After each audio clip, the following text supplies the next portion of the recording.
الله الرحمن الرحيم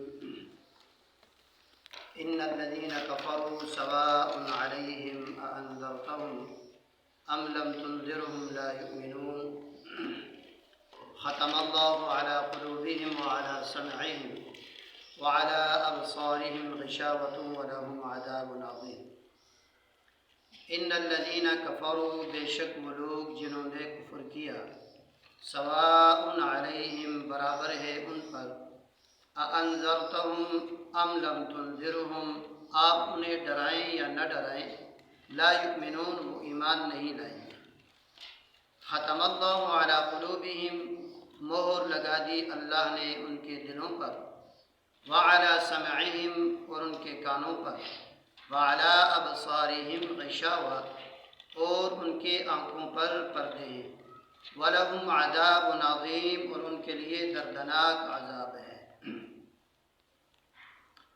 اس سے قبل درس کے اندر سورہ بقرہ کی ابتدائی آیتیں بیان ہوئی۔ جب بھی کوئی مصلح آتا ہے تو اس کو عام طور پر تین قسم کے لوگوں سے، تین قسم کے طبقات سے سامنا ہونا پڑتا ہے۔ ایک طبقہ وہ ہوتا ہے کہ جو اسے دل اور جان سے تسلیم کرے، دل سے بھی مانے اور زبان سے اس کا اقرار کرے، اور دوسرا طبقہ وہ ہوتا ہے کہ جو نہ دل سے مانے اور نہ ہی ان کو زبان سے ان کا اقرار کرے، اور تیسرا طبقہ وہ ہے کہ جو دل سے تو نہیں مانتا لیکن زبان سے وہ ماننے کی کچھ نہ کچھ اپنی گواہیاں دے رہا ہوتا ہے۔ تو ایسے ہی جب رسول اللہ صلی اللہ تعالیٰ علیہ وسلم تشریف لائے تو آپ صلی اللہ تعالیٰ علیہ وسلم نے جب اسلام پیش کیا، جب قرآن کریم پیش کیا، جب دعوت دینا شروع کی تو تین قسم کے لوگوں سے واسطہ پڑا۔ ایک قسم لوگ وہ تھے کہ جنہوں نے رسول اللہ صلی اللہ تعالیٰ علیہ وسلم کو دل و جان سے مانا، زبان سے بھی اقرار کیا، دل سے تسلیم کیا، یہاں تک کہ حضور پر جان نچھاور کر دی، نہ اولادوں کی پرواہ کی، نہ بیویوں کی پرواہ کی، نہ گھر بار کی پرواہ کی، سب کچھ رسول اللہ پہ قربان کر دیا۔ تو اولئک علی ھدی من ربہم واولئک ھم المفلحون تک ان لوگوں کا تذکرہ تھا، یعنی متقین ہیں۔ اور دوسرا گروہ وہ تھا کہ جس نے رسول اللہ صلی اللہ تعالیٰ علیہ وسلم کو نہ دل سے مانا اور نہ زبان سے اقرار کیا حضور کے پروگرام کا یا حضور کے مشن کا۔ تو یہ دوسرا جو طبقہ ہے وہ جابر کافر ہے۔ ان الذین کفروا سواء علیہم اانذرتہم ام لم تنذرہم لا یؤمنون ختم اللہ علی قلوبہم وعلی سمعہم۔ تو ان دو آیتوں میں جابر کافروں کا تذکرہ ہے، اور تیسرا طبقہ وہ تھا کہ جو دل سے رسول اللہ کو نہیں مانتے تھے اور زبان سے کہہ رہے تھے کہ ہم آپ پر ایمان لائے ہیں۔ تو آگے وَمِنَ النَّاسِ مَن يَقُولُ آمَنَّا بِاللَّهِ سے ان اللہ علی کل شیء قدیر، ان 13 آیات میں اللہ نے منافقین کا تذکرہ فرمایا، اور یہ منافقین ان کی تفصیل بھی زیادہ کیونکہ یہ سب سے زیادہ خطرناک تھے۔ تو فرمایا ان الذین کفروا سواء علیہم، بے شک وہ لوگ کہ جنہوں نے کفر کیا برابر ہے، آپ انہیں ڈرائیں یا نہ ڈرائیں، وہ ایمان نہیں لائیں گے۔ اب دیکھیں اس آیت کریمہ میں یہ سوال پیدا ہوتا ہے کہ جب ان کو ڈرانا یا نہ ڈرانا یہ برابر تھا تو پھر ان کو کیوں ڈرایا گیا، انہیں دعوت کیوں دی گئی، اور ان کو دعوت دینے کا فائدہ پھر کیا ہوا؟ اور دوسری بات یہ ہے کہ جب ڈرانا یا نہ ڈرانا یہ برابر تھا تو پھر رسول اللہ صلی اللہ تعالیٰ علیہ وسلم کے ذمے ایسا محمل کام کہ جس کا فائدہ کوئی بھی نہیں تھا کیوں حضور کے ذمے لگایا گیا؟ یہ سوال پیدا ہوتا ہے۔ تو اس کا جواب قاضی بیضاوی رحمۃ اللہ تعالی علیہ نے اور علامہ آلوسی رحمۃ اللہ تعالیٰ علیہ نے یہ دیا کہ اللہ نے سواء علیہم فرمایا. کیا لفظ ہے؟ سواء علیہم. سواء علیک اللہ نے نہیں فرمایا. یہ نہیں فرمایا کہ ان کافروں کے لیے برابر ہیں، آپ انہیں ڈرائیں یا نہ ڈرائیں. باقی رسول اللہ صلی اللہ تعالیٰ علیہ وسلم جو دعوت دے رہے تھے، جو تبلیغ کر رہے تھے، اور جو حضور کے ذمے تھا مشن کو پہنچانا، وہ کام جو کر رہے تھے اس کا ثواب حضور کو ملے گا. اور آج بھی ایسا ہی ہے. اگر کوئی حق بات کسی کے سامنے کرے تو اس کو ثواب ملے گا، اگلا مانے یا نہ مانے. لا یؤمنون، وہ ایمان نہیں لائیں گے. یہاں پر دوسرا سوال پیدا ہوتا ہے کہ جب یہ لوگ ایمان لائیں گے نہیں، حالانکہ ایسے مشرکین تھے کہ جو ایمان لے آئے تھے، جیسے صحابہ کرام رضوان اللہ تعالیٰ علیہم اجمعین، شروع سے سارے مسلمان نہیں تھے، بعد میں ایمان لائے ہیں.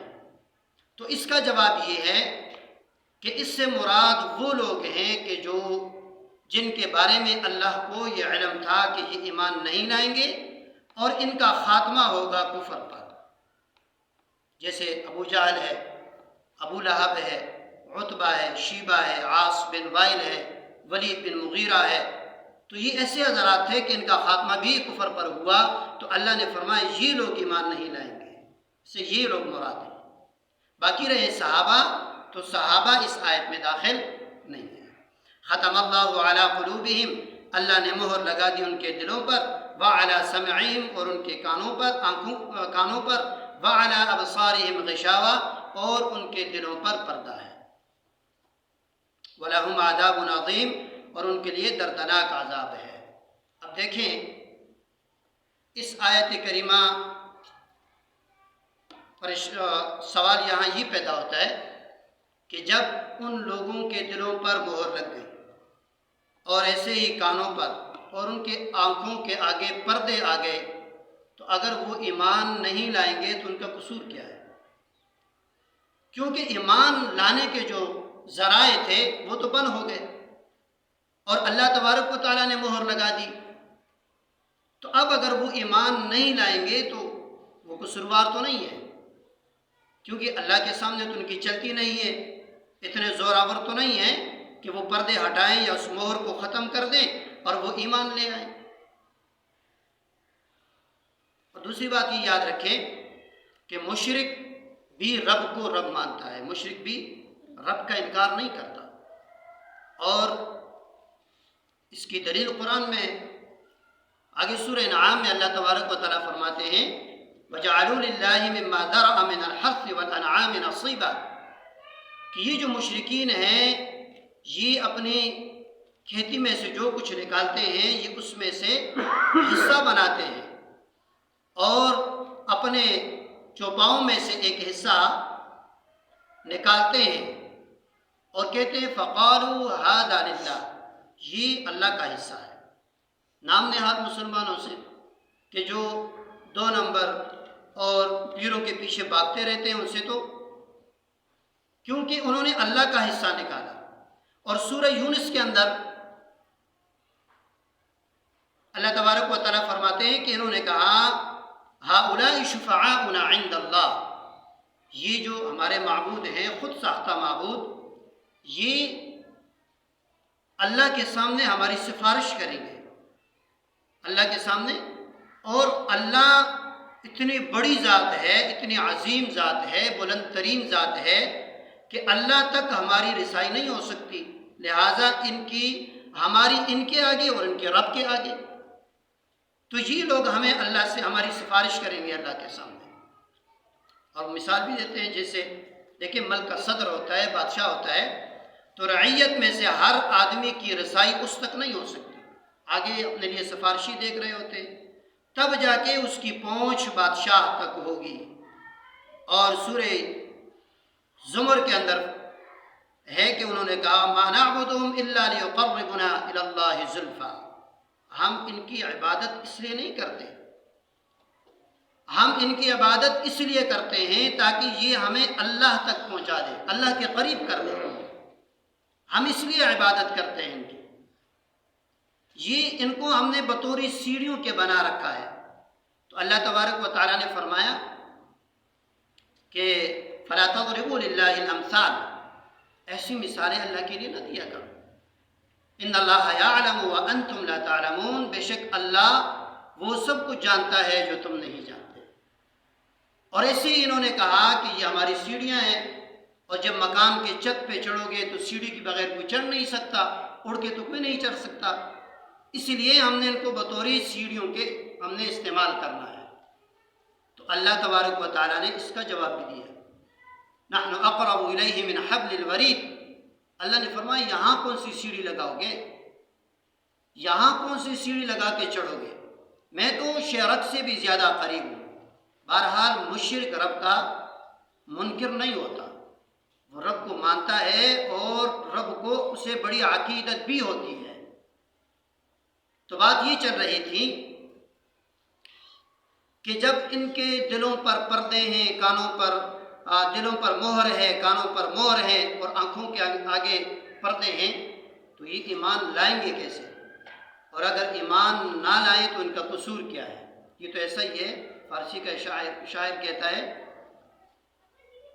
کہ ایک آدمی کو تم بند کر کے ہاتھ پاؤں سے باندھ کر اسے دریا کے اندر پھینک دو، درمیان قار دریا تخت بندم کرتا، باز می گوید کہ ترمکن دامن ترمکن ہوشیار باش، کہ اسے ہاتھ اور پاؤں سے باندھو اور اس کو دریا کے اندر پھینکو، اور اسے کہو کہ خبردار جو تو گیلا ہوا، خبردار جو اپنے آپ کو تر کیا، تو بیچارہ تر نہیں ہوگا تو اور کیا ہوگا۔ اور اسی طرح سورہ مدثر کے اندر اللہ فرماتے ہیں من یضل اللہ بہ من یشاء ویہدی من یشاء، کہ اللہ جسے چاہے ہدایت دے اور جسے چاہے اللہ تبارک و تعالیٰ گمراہ کر دے۔ تو اب ہدایت بھی اللہ کے قبضہ قدرت میں، گمراہی بھی اللہ کے قبضہ قدرت میں ہے، تو جو گمراہ ہیں ان کا قصور کیا ہے؟ وہ خود تو اس گمراہی سے نہیں نکل سکتے۔ تو اس سوال کا جواب سے پہلے ایک اصول یہ سمجھیے کہ قرآن کریم میں ایک جگہ اجمال ہوتا ہے، ایک جگہ اجمال اور دوسری جگہ پھر اس کی تفصیل ہوتی ہے۔ کوئی مسئلہ ایسا نہیں ہے کہ جو قرآن کریم نے اس کے اندر اشتباہ چھوڑ رکھی ہو، کسی مسئلے کے اندر اشتباہ نہیں ہے، کوئی مانے یا نہ مانے۔ تو اس سوال کا جواب سورہ حامیم سجدہ میں اللہ تبارک و تعالیٰ دیتے ہیں، حامیم تنزیل من الرحمن الرحیم، کتاب فصلت آیاتہ قرآنا عربیا لقوم یعلمون،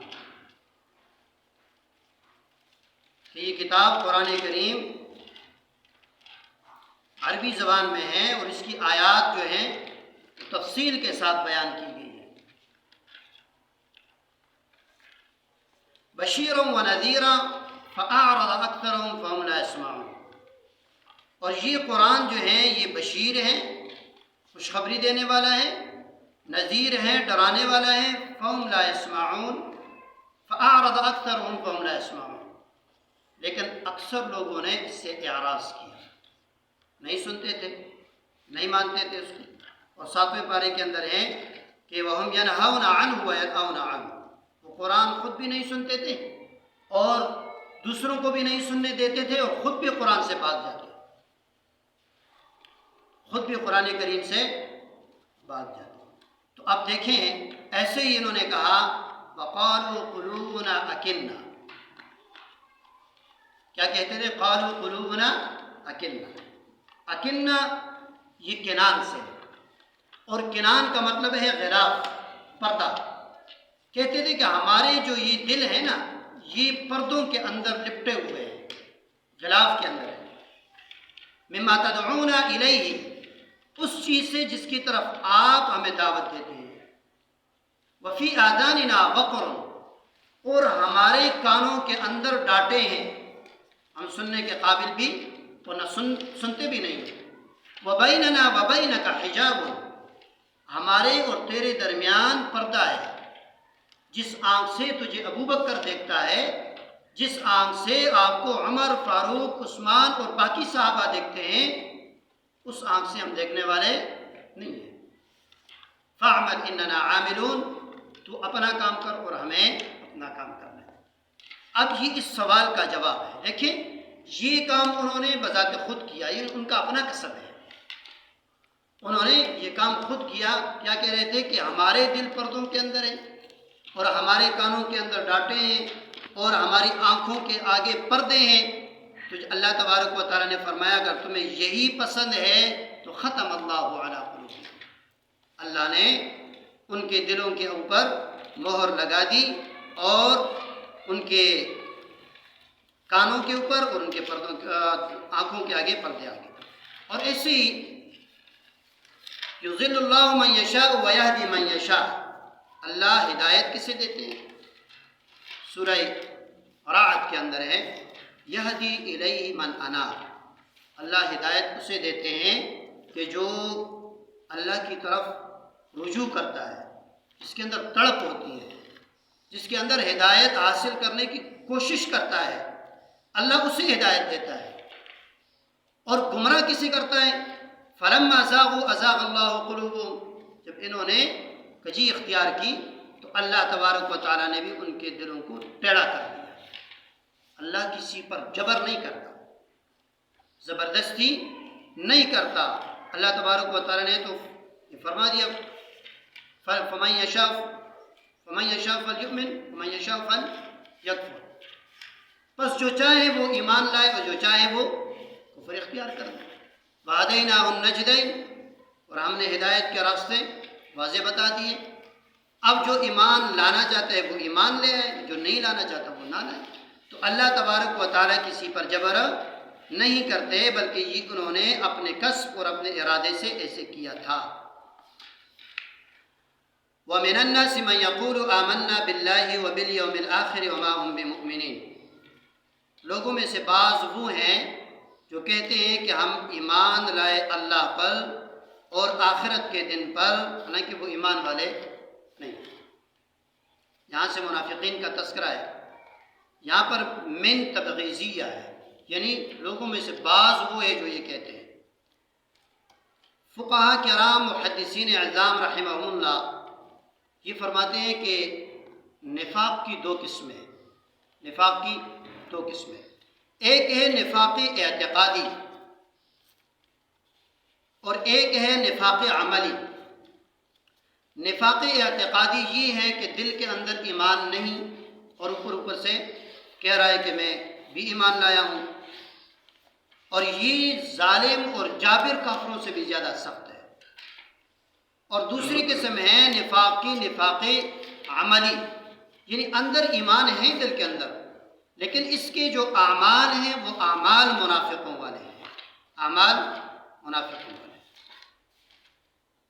رسول اللہ صلی اللہ تعالیٰ علیہ وسلم نے منافق کی 4 علامتیں بیان فرمائی ہیں، جس کے اندر ایک علامت ہوگی وہ 1 نمبر کا منافق ہے، جس کے اندر 2 علامتیں پائی گئی وہ 2 نمبر کا منافق ہے، جس کے اندر 3 علامتیں پائی گئی وہ 3 نمبر کا منافق ہے، اور جس کے اندر 4 علامتیں ہوگی فرمایا کانا خالصا منافقا خالصا، کہ یہ پکا ٹکا منافق ہے۔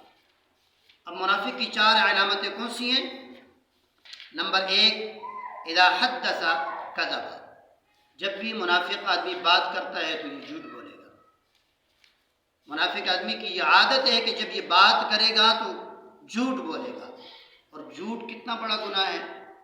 دیکھیے اللہ تبارک و تعالیٰ نے فرشتوں کی ڈیوٹی لگا رکھی ہے کہ وہ انسان کے ہونٹوں کے پاس بیٹھے رہتے ہیں، اور جب انسان درود پڑھتا ہے یا کوئی ذکر و اذکار کرتا ہے تو یہ درود یہ فرشتے رسول اللہ صلی اللہ تعالیٰ علیہ وسلم کے ذات پر پہنچاتے ہیں۔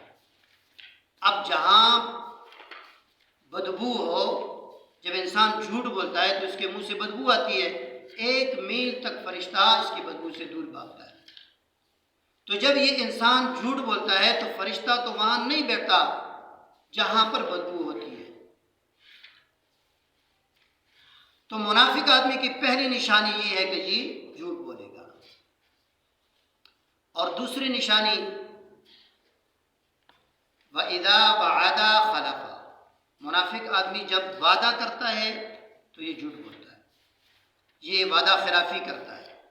وَإِذَا عَاهَدَ غَدَرَ، اور جب منافق عہد کرتا ہے تو یہ غداری کرتا ہے اس کے اندر۔ دیکھیں، ایک ہے وعدہ اور ایک ہے عہد۔ وعدہ یہ ہے کہ آپ کسی سے انفرادی طور پر کریں، کسی ایک آدمی سے آپ نے وعدہ کر لیا، اسے وعدہ کہتے ہیں۔ اور ایک ہے عہد۔ عہد کہا جاتا ہے کہ آپ ملکی سطح پر کسی سے عہد کریں، قومی سطح پر، حکومتی سطح پر، جماعتی سطح پر آپ کسی سے عہد کریں تو یہ کیا ہے؟ عہد ہے۔ اور جس نے عہد کو پورا نہ کیا، قرآن میں اللہ فرماتے کہ اس سے پوچھ ہوگی۔ یہ اس لیے اگر وعدہ پہلے تو کرنا ہی نہیں چاہیے، تو اگر وعدہ کریں تو پھر اسے پورا بھی کرنا چاہیے۔ ہاں، ایک صورت ہے کہ وعدہ کرتے وقت اگر یہ نیت ہو کہ میں اسے پورا کروں گا اور بعد میں کوئی عذر پیش آ جائے، کوئی عارضہ ہو، تو وہ الگ مسئلہ ہے، وعدے کو پورا کرنا چاہیے۔ اور تیسری علامت وَإِذَا اؤْتُمِنَ خَانَ، جب اس کے پاس امانت رکھی جاتی ہے تو یہ خیانت کرتا ہے۔ امانت صرف پیسے کی نہیں ہوتی، مال کی نہیں ہوتی، بلکہ اللہ نے کسی کو علم دیا ہے، اس سے کسی نے کسی مسئلے کے بارے میں پوچھا تو اس نے غلط مسئلہ بتا دیا، یہ بھی اس نے علم کے اندر خیانت کی۔ یا فقہاء کرام نے یہاں تک لکھا ہے کہ اگر کسی نے کسی آدمی کو درہم یا دینار کا تھیلہ دے دیا، درہم یہ چاندی کے سکے تھے اور دینار یہ سونے کے سکے ہوا کرتے، اور جس دھاگے سے اس تھیلے کے اوپر سے بند کیا ہوا ہے اگر وہ دھاگا بھی میلا ہو جائے تو جس کے پاس یہ امانت رکھی گئی ہے تو وہ آدمی اس کا مجاز نہیں ہے کہ وہ دھاگا بھی اس کا تبدیل کرے، پھر جائے کہ ان سکوں کو ہاتھ لگا دے، وہ مال کو خرچ کر دے۔ تو منافق آدمی کی تیسری علامت یہ ہے کہ یہ جب بھی اس کے پاس امانت رکھی جاتی ہے تو یہ اس کے اندر خیانت کرتا ہے۔ اور چوتھی علامت اذا خاصم فجر، منافق آدمی جب جھگڑا کرتا ہے تو یہ گالیاں دیتا ہے۔ اب دیکھیں، ہم نے تو منافق کو بھی پیچھے چھوڑ دیا۔ منافق تو جھگڑے کے اندر گالی دے گا اور ہم تو ہنسی مذاق میں گالیاں دے رہے ہوتے ہیں۔ یعنی یہ 4 علامتیں منافق کی حدیث کے اندر، اور کچھ علامتیں قرآن کریم میں بھی ہیں۔ ایک علامت قرآن کریم میں یہ ہے کہ وَإِذَا قَامُوا إِلَى الصَّلَاةِ قَامُوا كُسَالَىٰ، منافق آدمی جب نماز کے لیے کھڑا ہوگا یہ سستی کرے گا، یہ منافق آدمی کی نشانی ہے۔ اور دوسری نشانی کہ منافق کی دوسری نشانی یہ ہے کہ یہ اللہ کا ذکر بہت کم کرے گا، اللہ کے ذکر کے اندر اسے مزہ نہیں آئے گا۔ تو یہ 2 علامتیں قرآن کریم سے اور 4 علامتیں حدیث مبارکہ سے بیان ہوئی۔ اللہ تبارک و تعالی ہمیں اس موذی مرض سے محفوظ فرمائے۔ ہمیں اپنی زندگیوں پر غور و فکر کرنا ہے، اپنے گریبان میں منہ جھانک کر دیکھنا ہے کہ آیا یہ علامتیں ہمارے اندر ہے تو نہیں ہے۔ اگر نہیں ہے تو فَلِلْحَمْدُلِلَّہ، اور اگر ہیں تو اس سے بچنے کی کوشش بھی کرنی ہے اور اللہ سے مانگنا بھی ہے۔ يخادعون الله والذین آمنوا وما يخدعون الا انفسهم وما يشعرون، وہ دھوکہ دیتے ہیں اللہ کو اور ان لوگوں کو جو ایمان لائے ہیں۔ وما يخدعون الا انفسهم وما يشعرون، لیکن نہیں دیتے وہ دھوکہ مگر اپنے آپ کو، اور وہ شعور نہیں رکھتے۔ اب دیکھیں، یہاں سوال یہ پیدا ہوتا ہے کہ دھوکہ تو اسے دیا جاتا ہے کہ جس کے پاس علم نہ ہو، اور اللہ تبارک و تعالیٰ سے تو کوئی چیز چھپی ہوئی نہیں ہے، تو اللہ کو کیسے ان لوگوں نے دھوکہ دیا؟ تو اس کا جواب صنعهم كصنع خادعین، یعنی وہ اللہ کے ساتھ ایسا معاملہ کرتے ہیں جیسے کہ دھوکہ بازی کا معاملہ ہوتا ہے، دغا بازی کا معاملہ ہوتا ہے۔ حقیقتاً وہ اللہ کو دھوکہ نہیں دے سکتے۔ وما يخدعون الا انفسهم وما يشعرون، اور وہ نہیں دیتے دھوکہ مگر اپنے آپ کو۔ اور اس کا وبال ان پہ پڑے گا. وما یشعرون، اور وہ شعور نہیں رکھتے. ایک ہوتا ہے علم اور ایک ہے شعور. علم خاص ہے عقل والی مخلوق کے ساتھ، انسان اور جنات وغیرہ کے ساتھ علم خاص ہے. اور شعور کا معنی یہ ہے کہ اپنے اوپر آنے والے حالات کا احساس اور ادراک کرنا. اب دیکھیں حیوانوں کو بھوک لگتی ہے، پیاس لگتی ہے، انہیں کوئی تکلیف ہوتی ہے، سردی ہوتی ہے، گرمی ہوتی ہے، تو وہ محسوس کر رہے ہوتے ہیں. بھوک اور پیاس کو وہ محسوس کرتے ہیں. لیکن اللہ فرماتے وما یشعرون، یہ منافقین تو حیوانوں سے بھی گئے گزرے ہیں کہ انہیں اپنے نقصان کا احساس تک نہیں ہے. فی قلوبہم مرض فزادہم اللہ مرضا، ان کے دلوں کے اندر بیماری ہے.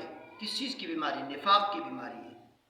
کس چیز کی بیماری؟ تکبر کی بیماری، بغض کی بیماری، کینہ کی بیماری. یہ ساری بیماریاں ہیں. اور نیکوکار لوگ نیکیاں کر کے آگے بڑھ رہے ہیں اور یہ اپنے مرض میں آگے بڑھ رہے ہیں، تو اللہ تبارک و تعالیٰ نے ان کے مرض کو بڑھا دیا. وَلَهُمْ عَذَابٌ أَلِيمٌ بِمَا كَانُوا يَكْذِبُونَ، اور ان کے لیے عذاب ہے دردناک. بِمَا كَانُوا يَكْذِبُونَ، یہ عذاب انہیں کیوں دیا جائے گا؟ بِمَا كَانُوا يَكْذِبُونَ، ان کی جھوٹ کی وجہ سے یہ عذاب انہیں دیا جائے گا. وَإِذَا قِيلَ لَهُمْ لَا تُفْسِدُوا فِي الْأَرْضِ، اور جب انہیں کہا جاتا ہے کہ فساد نہ مچاؤ زمین کے اندر، قالوا انما نحن مصلحون، تو کیا کہتے ہیں؟ ہم تو اصلاح کرنے والے ہیں، ہم تو اصلاح کرنے والے ہیں. اور آج بھی یہ بات لگ رہی ہے کہ ہم تو امن لانے والے ہیں، اصلاح کرنے والے ہیں. امن کے راستے سے ورے گھوم رہے ہیں، امن کے راستے کے قریب تک کوئی نہیں آ رہا، اور جھنڈا اٹھائے ہوئے امن کا. حالانکہ امن آئے گا قرآن سے، امن آئے گا قرآن کے احکامات کو اپنے اوپر لاگو کرنے سے، امن آئے گا رسول اللہ صلی اللہ تعالیٰ علیہ وسلم کی اتباع سے، حضور کی سنتوں کو اپنانے سے. اور ان چیزوں کے قریب نہیں آتے اور ہم کہیں کہ ہم امن قائم کریں، ہمارا ملک جو ہے یہ امن کا گہوارہ بنے، یہ قطعاً نہیں ہو سکتا. امن کے لیے یہ ہے کہ ہم نے قرآن کریم کے احکامات کو اپنے اوپر لاگو کرنا ہے. تو جب انہیں کہا جاتا تھا لا تفسدوا فی الارض، زمین کے اندر فساد مت مچاؤ، قالوا انما نحن مصلحون، تو وہ یہ کہتے ہیں کہ ہم تو سب سے بڑے اصلاح کرنے والے ہیں. الا انهم هم المفسدون ولكن لا يشعرون، اللہ تبارک و تعالیٰ فرماتے ہیں خبردار یہی فساد کرنے والے ہیں لیکن یہ شعور نہیں ہوتا. وَإِذَا قِيلَ لَهُمْ آمِنُوا كَمَا آمَنَ النَّاسُ، اور جب انہیں کہا جاتا ہے ایمان لے آؤ جیسے کہ لوگ ایمان لائے ہیں، قَالُوا أَنُؤْمِنُ كَمَا آمَنَ السُّفَهَاءُ، کہتے ہیں آیا ہم ایمان لائے بیوقوفوں کی طرح. یعنی جو لوگ ایمان لائے تھے انہیں ان لوگوں نے بیوقوف کہا، یعنی کہ باقی کو چھوڑ کر جو فانی ہونے والی چیز ہے دنیا کی وجہ سے انہوں نے صحابہ کو بیوقوف کہا کہ یہ ایمان لائے ہیں. پہلے ان کی حالت کیا تھی اور اب دیکھو ان کی حالت، اور اوپر سے یہ پھر بھی اپنے مشن سے پیچھے نہیں ہٹ رہے ہیں، تو انہوں نے بیوقوف کہا. تو اللہ تبارک و تعالیٰ نے صحابہ کی دفاع کرتے ہوئے فرمایا الا انہم هم السفہاء ولکن لا یعلمون، یاد رکھیں یہی بیوقوف ہے لیکن یہ علم نہیں. وَإِذَا لَقُوا الَّذِينَ آمَنُوا قَالُوا آمَنَّا، اور جب یہ ملتے ہیں ایمان والوں سے قَالُوا آمَنَّا، تو کہتے ہیں ہم ایمان لائے ہیں. وَإِذَا خَلَوْا إِلَىٰ شَيَاطِينِهِمْ، اور جب یہ خلوت اختیار کرتے ہیں اپنے سرداروں کے ساتھ، ان کے ساتھ ملتے ہیں، وڈیروں سے ملتے ہیں، شیاطین سے اپنے ملتے ہیں، تو قَالُوا إِنَّا مَعَكُمْ، تو انہیں کیا کہتے ہیں؟ بھائی ہم تو مسلمانوں سے مذاق کرتے ہیں، انما نحن مستہزئون، ہم تو تمہارے ساتھ ہیں، مسلمانوں سے تو ہم استہزاء کرتے ہیں، ان سے تو ہم مذاق کرتے ہیں. اللہ یستہزئ بہم ویمدھم فی طغیانہم یعمہون، تو اللہ تبارک و تعالیٰ ان کی اس استہزاء کا انہیں بدلہ دے گا. ویمدھم، انہیں ڈھیل دے رکھی ہے، فی طغیانہم، ان کی سرکشی میں، یعمہون، وہ سرگرداں کر رہے ہیں. اولئک الذین اشتروا الضلالۃ بالہدی، یہی وہ لوگ ہیں جنہوں نے خریدی گمراہی کو بالہدی، بدلے ہدایت کی. اب یہاں پر سوال یہ پیدا ہوتا ہے کہ ان کے پاس تو ہدایت تھی نہیں، تو انہوں نے ہدایت کیسی دی اور گمراہی کیسے کی؟ خریدنے کے لیے یہ ہے کہ اپنے پاس کچھ ہو وہ دے گا تو وہ چیز خریدے گا نا۔ ہدایت تو ان کے پاس تھی ہی نہیں، تو انہوں نے گمراہی خریدی کیسے اور ہدایت کو بیچا کیسے؟ تو اس کا جواب فقہاء کرام رحمہم اللہ نے یہ دیا کہ جب بھی بچہ پیدا ہوتا ہے وہ فطرت صحیحہ پر پیدا ہوتا ہے۔ حدیث کے اندر ہے کل مولود یولد علی فطرت، کہ ہر پیدا ہونے والا بچہ صحیح فطرت پر پیدا ہوتا ہے۔ فَأَبَوَاهُ يُهَوِّدَانِهِ أَوْ يُمَجِّسَانِهِ أَوْ يُنَصِّرَانِهِ، پھر اس کے جو ماں باپ ہیں وہ ان کو یا یہودی بناتے ہیں یا نصرانی بنا دیتے ہیں اور یا مجوسی بنا دیتے ہیں۔ بچہ پیدا ہوتا ہے صحیح فطرت پر، یہی وجہ ہے کہ بچہ پیدا ہو بلوغت تک اس کے اوپر کوئی بھی دین اس کے اوپر پیش نہ کیا جائے، بلوغت کے بعد اس کے آگے اسلام پیش کرے وہ فوراً قبول کرے، کیوں؟ وہ اسلام کی فطرت پر پیدا ہوا۔ اور دوسری دلیل یہ ہے کہ جب انسان پیدا ہوتا ہے تو اس کے اندر اسلام کو قبول کرنے کی صلاحیت اللہ نے رکھی ہے، استعداد ہے اس کے اندر۔ فطرت اللہ التی فطر الناس علیہ، یہ اللہ کی فطرت کے جس پر اللہ نے بندے کو پیدا کیا، تو اس کے اندر استعداد اور صلاحیت موجود ہوتی ہے کہ وہ حق کو قبول کرے۔ تو ان لوگوں نے ایسا نہیں کہ ہدایت دی، بلکہ ان لوگوں نے وہ استعداد اور وہ صلاحیت جو ان کے اندر تھی وہ دے کر انہوں نے ہدایت گمراہی خریدی۔ اور سوال یہ پیدا ہوتا ہے کہ مشرکین کے وہ چھوٹے بچے جو بچپن ہی میں فوت ہو جاتے ہیں، آیا وہ جنت میں جائیں گے یا جہنم میں جائیں گے؟ تو اس کے بارے میں بعض فقہاء کرام یہ فرماتے ہیں کہ وہ جہنم میں جائیں گے، وہ جہنم میں جائیں گے۔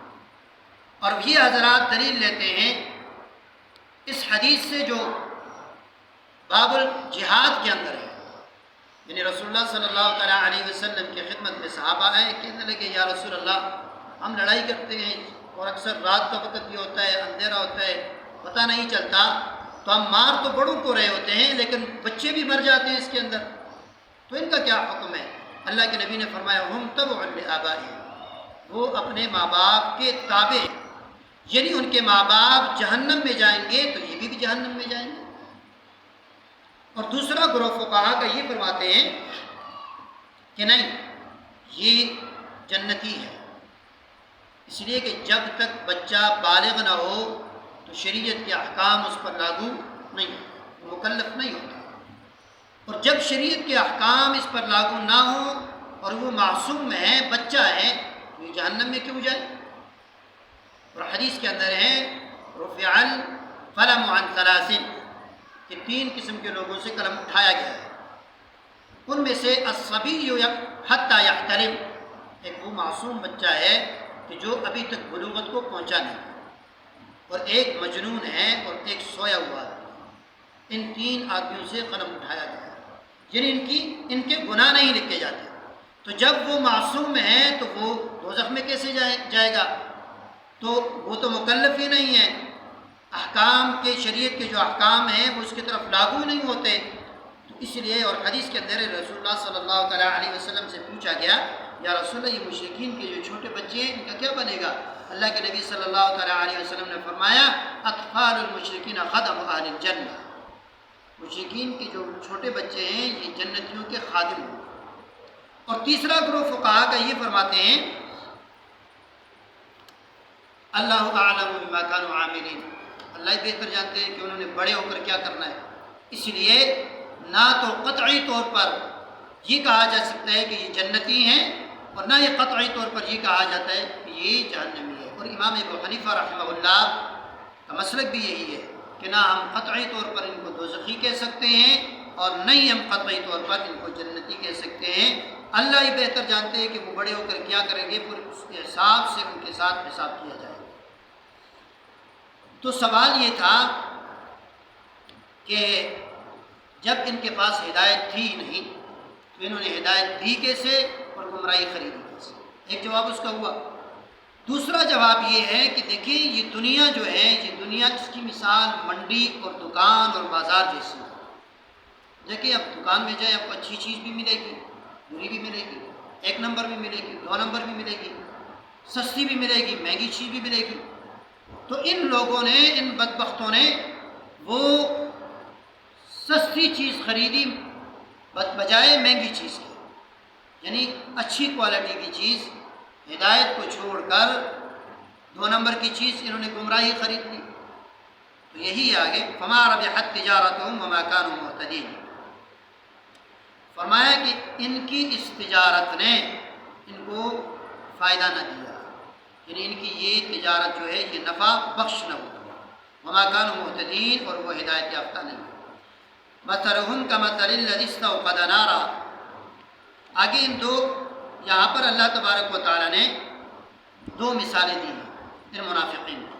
فرمایا ان کی مثال ایسی ہے، مثلہم کمثل الذی استوقد نارا، ان کی مثال اس شخص کی طرح ہے کہ جس نے آگ جلائی ہو، فلما اضاءت ما حولہ ذهب اللہ بنورہم، بس جب اس آگ نے اس کے ارد گرد کو روشن کر دیا، ذهب اللہ بنورہم، تو لے گیا اللہ ان کی روشنی کو، وترکہم فی ظلمات لا یبصرون، اور ان کو چھوڑا گمراہی کے اندھیرے کے اندر، فہم لا یبصرون، وہ سننے والے نہیں ہیں، وہ سن نہیں سکتے۔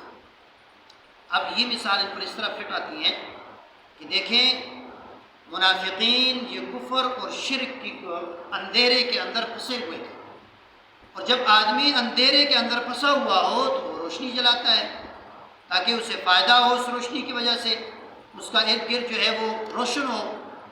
تو ان لوگوں نے بھی روشنی جلائی، ایمان کی، ایمان قبول کیا، لیکن اور اس ایمان نے ان کو فائدہ کیا دیا، مال غنیمت ملا اور مسلمانوں کی سختیوں سے بچ گئے، اور زکاتیں مل گئی، صدقاتیں، یہ ساری چیزیں انہیں مل گئی، تو یہ فائدہ انہیں ملا۔ لیکن یہ فائدہ آخر کب تک؟ جب تک ان کی آنکھیں بند نہ ہوتی، فہم لا یبصرون، اور یہ جو فائدہ تھا یہ ان کے ساتھ قبر میں نہ گیا۔ اگر یہ سچے دل سے ایمان قبول کرتے، مخلص ہو کے ایمان قبول کرتے، تو ان کا یہ فائدہ ان کے ساتھ قبر میں جاتا۔ صم بکم عمی فہم لا یرجعون، بہرے ہیں، گونگے ہیں، اندھے ہیں، فہم لا یرجعون، وہ لوٹنے والے نہیں۔ دیکھیں فرمایا بہرے، گونگے، اندھے، تو کیا دنیا کے اندر سارے کافر نہیں سنتے، یا سارے نہیں بول سکتے، یا سارے جو ہے وہ سن نہیں سکتے، دیکھ نہیں سکتے؟ نہیں، اس کا جواب یہ کہ وہ حق بات سن نہیں سکتے، حق بات بولنے کی ان کے اندر طاقت ہی نہیں ہے کہ وہ حق بات بولے، اور دیکھ بھی نہیں سکتے حق بات۔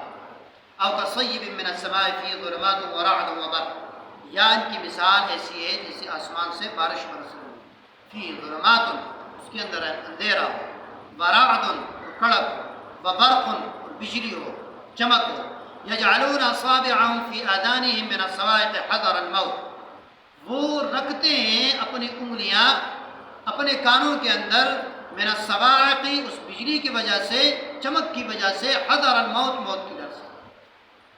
اب دیکھیں ان پر یہ مثال اس طرح فٹ آتی ہے کہ اللہ تبارک و تعالیٰ نے آسمان سے قرآن کی صورت میں رحمت کی بارش نازل فرمائی، اور اس میں بشارتیں بھی اللہ تبارک و تعالیٰ نے دی، برق کو تشبیہ دی بشارتوں کے ساتھ، دلائل کے ساتھ، واضح دلائل اللہ نے قرآن میں بیان کیے، اور رات کو تشبیہ دی، یہ جہنم کی طرف ایسے اعمال کرنے کے جو جہنم کی طرف لے جانے والے ہوں، ان پر وعیدیں اللہ نے بیان فرمائی ہیں۔ تو یہ جو لوگ تھے انہوں نے دلائل سے، واضح جو دلائل اللہ نے قرآن میں بیان کیے ہیں، ان دلائل کو نہیں سنتے تھے۔ جب وہ دلائل بیان کیے جاتے تھے تو انہوں نے اپنے کانوں کے اندر انگلیاں رکھی۔ واللہ محیط بالکافرین، اور اللہ تبارک و تعالی احاطہ کرنے والے ہیں، گھیرنے والے ہیں۔ یکاد البرق یخطف ابصارہم، قریب ہے کہ اچھلے ان کی آنکھیں یہ چمک، کلما اضاء لہم، اور ان کی کلما اضاء لہم، جب کبھی بھی روشنی ہوتی ہے ان کے لیے، مشوا فیہ، اس میں چلتا ہے، وَإِذَا أَظْلَمَ عَلَيْهِمْ، اور جب کبھی ان پر اندھیرا ہو جاتا ہے، قاموا، تو کھڑے ہو جاتے ہیں۔ اس کی مثال حضرات فرماتے ہیں کہ ایسے ہی ہے کہ جب ان منافقین کو کچھ مال ملتا تھا، جب ان منافقین کو مسلمانوں کی سختی سے بچنے کا وقت ملتا تھا، مسلمانوں کی سختی سے بچتے تھے، مال ملتا تھا، مال غنیمت ملتا، تو یہ آگے بڑھتے ایمان والوں کے ساتھ، اور انہیں کہتے کہ انا معکم، ہم تمہارے ساتھ ہیں۔ اور جب مسلمانوں کی طرف سے سختی آتی تو پھر کیا کہتے؟ فوراً کھڑے ہو جاتے۔ جب اندھیرا ہوتا تو فوراً، یہ اندھیرا ہے تو فوراً کھڑے ہو جاتے۔ وَلَوْ شَاءَ اللَّهُ لَذَهَبَ بِسَمْعِهِمْ، اور اگر اللہ تبارک و تعالیٰ چاہے تو لے جائے ان کے کانوں کو، وَأَبْصَارِهِمْ، اور ان کی آنکھوں کو۔ إِنَّ اللَّهَ عَلَىٰ كُلِّ شَيْءٍ قَدِيرٌ، بے شک اللہ تبارک و تعالیٰ ہر چیز پر قادر ہے۔ اب یاد رکھیں، جب سے قرآن کریم کا نزول ہوا ہے، اس قرآن کریم پر اعتراض کرنے والے ہر زمانے میں آئے ہیں، لیکن اللہ تبارک و تعالیٰ کروڑوں رحمتیں نازل فرمائیں ہمارے علماء پر، اکابرین پر، انہوں نے بھی ہر محاذ پہ دفاع بھی کیا ہے، ڈٹ کے دفاع کیا ہے، تو ٹھوک الفاظ میں دفاع کیا ہے۔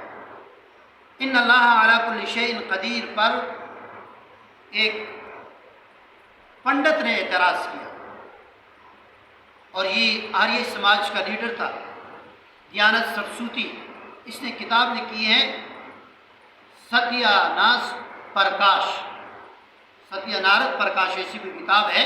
اس کتاب کے 14ویں باب کے اندر اس نے جو الفاظ بکے، جو الفاظ اس نے استعمال کیے ہیں، اس نے کہا کہ مسلمانوں، تم کہتے ہو کہ ہمارا رب ہر چیز پر قادر ہے، ہمارا رب ہر چیز پر قادر ہے، تو یہ بتاؤ کیا تمہارا رب چوری بھی کرتا ہے؟ ایسے الفاظ اس نے، اور اس نے یہ کہا کہ کیا تمہارا رب بدکاری بھی کرتا ہے؟ اس نے یہ اعتراض کیا، اور کہتا ہے کہ اگر رب چوری کرتا ہے پھر تو ہم میں اور رب میں فرق ہی کوئی نہیں، اور اگر وہ نہیں کرتا تو پھر تمہارا قرآن جھوٹا ہے، کیونکہ قرآن کے اندر ہے کہ ان اللہ علی کل شیء قدیر۔ اس کا جواب قاسم العلوم والخیرات مولانا قاسم نانوتوی رحمۃ اللہ تعالیٰ علیہ نے اپنی کتاب انتصار الاسلام کے اندر دیا، بڑا پیارا جواب دیا۔ حضرت فرماتے ہیں کہ پنڈت جی، آپ نے اعتراض کیا قرآن پہ کہ تمہارے قرآن کے اندر یہ ہے کہ اللہ ہر چیز پہ قادر ہے، اگر اللہ چوری کر سکتا ہے، کرتا ہے، تو پھر تو ہم میں اور اللہ میں فرق بھی کوئی نہیں، اور اگر اللہ چوری نہیں کرتا تو پھر ہمارا قرآن ہی ٹھیک نہیں ہے۔ قاسم نانوتوی رحمۃ اللہ تعالیٰ نے فرمایا، پنڈت جی پہلے یہ تو بتاؤ، چوری کی تعریف تو کرو کہ چوری کس چیز کو کہتے ہیں؟ فرمایا چوری کہا جاتا ہے کسی غیر کے ملک کے اندر تصرف کرنا، کسی غیر چیز کے اوپر ڈاکہ ڈالنا، کسی غیر کے ملک کے اندر ہاتھ ڈالنا، یہ چوری ہے۔ اور کہا اللہ کے لیے دنیا کے اندر کوئی ایسی چیز ثابت کرو جو اللہ کی نہ ہو۔ سب کچھ اللہ کا ہے، اور ہر چیز کے اندر اللہ تبارک و تعالیٰ کی تصرف ہے، ہر چیز اللہ کی ملکیت میں ہے، سب کچھ اللہ کی ملکیت ہے، تو جب سب کچھ اللہ کی ملکیت ہے تو پھر یہ چوری کیسے ہو؟ دوسرا جواب دیا کہ تو کہتا ہے کہ اللہ تبارک و تعالیٰ کہ آیا تمہارا رب بدکاری کرتا ہے یا نہیں کرتا؟ تو اس کا جواب انہوں نے یہ دیا کہ پنڈت جی پہلے اللہ کے لیے وہ آلہ جس سے بدکاری کی جاتی ہے وہ تو ثابت کرو نا۔ اللہ تبارک و تعالیٰ تمام اوصاف سے متصف ہے، اور اللہ تبارک و تعالیٰ جسمانیت سے پاک ہے، لیس کمثلہ شیء فی الارض، کہ اللہ تبارک و تعالیٰ کی طرح اور کوئی نہیں ہو سکتا، نہ اللہ کے ہاتھ ہمارے ہاتھوں جیسے، نہ اللہ کے کان ہمارے کانوں جیسے۔ تو اللہ تبارک و تعالیٰ فرمایا حضرت نے کہ جب جسمانیت سے پاک ہیں، تو پنڈت جی تم بھی اس کو تسلیم کرتے ہو، تو پھر تمہارا یہ اعتراض کیسے ہے؟ ہمارا اعتراض کیسے ہوا؟ تو الحمدللہ ہر زمانے کے اندر، ہر دور کے اندر جب بھی کسی ظالم، جابر، کافر، منافق نے سر اٹھایا ہے تو ہمارے علماء وہ سر فہرست آ کر انہوں نے سر اٹھایا، انہوں نے دفاع کیا ہے قرآن کریم۔ اللہ تبارک و تعالیٰ سے دعا ہے کہ اللہ تبارک و تعالیٰ ہمیں قرآن کریم کے دفاع، قرآن کریم پڑھنے، قرآن کریم کو سمجھنے کی توفیق نصیب فرمائے۔ وآخر دعوانا